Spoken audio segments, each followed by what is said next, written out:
సంక్రాంతి పండుగలో 3 రోజులను మనము జరుపుకుంటున్నాం. మొదటి రోజు భోగిగా, రెండవ రోజు సంక్రాంతి పండుగగా, మూడవ రోజు కనుమగా, ఇంకా కొంతమంది 4వ రోజును ముక్కనుమగా జరుపుకోవడం ఈ పెద్ద పండుగ యొక్క ఆనవాయితీ. ఈ కనుమ నాడు ముఖ్యంగా జంతు సంపదను, పెంపుడు జంతువులను, ఎడ్లను, ఆవులను మొదలైన పశు సంపదను పూజించేటువంటి ఆచారం ఈ కనుమ నాడు మన ప్రాంతాల్లో ఎక్కువగా వ్యాపించి ఉంది.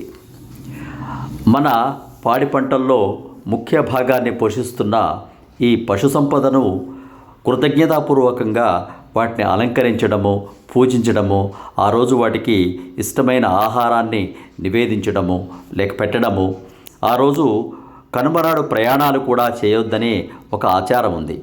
అంటే ఆ రోజు ఏదో కీడు జరుగుతుందని కాదు.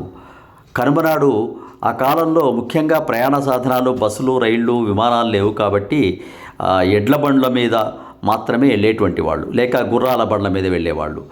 ఆ రోజే పూజించి మళ్ళీ అదే రోజు వాటిని బండికి కట్టుకొని వాటిని బాధ పెడుతూ ఆ ప్రయాణం సాగించడం మంచిది కాదని ఆలోచించి మన పూర్వీకులు కనుమనాడు ప్రయాణం చేయరాదు అనేటువంటి ఒక ఆచారాన్ని, సంప్రదాయాన్ని కూడా పెట్టారు.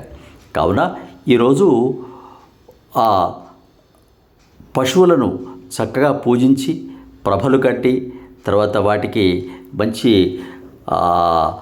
వృషభ వాహనంగా, శివుడి యొక్క వాహనంగా వాటిని పూజించి అవి సంతోషిస్తే మళ్ళీ మనకు పాడి పంటలు, వ్యవసాయంలో పాలుపంచుకోవడానికి సిద్ధంగా ఉంటాయనే కృతజ్ఞతాపూర్వకంగా చేసేటువంటి గోపూజ, పశుపూజనే ఈ కనుమ పండుగకు ముఖ్యమైనటువంటి ప్రాతిపదిక. ఆ అలంకరణలు ఇవన్నీ కూడా మనం చూస్తూ ఉంటాం. సబ్స్క్రైబ్ ఆచార్య శివశక్తి ఛానల్. శుభం భూయాత్.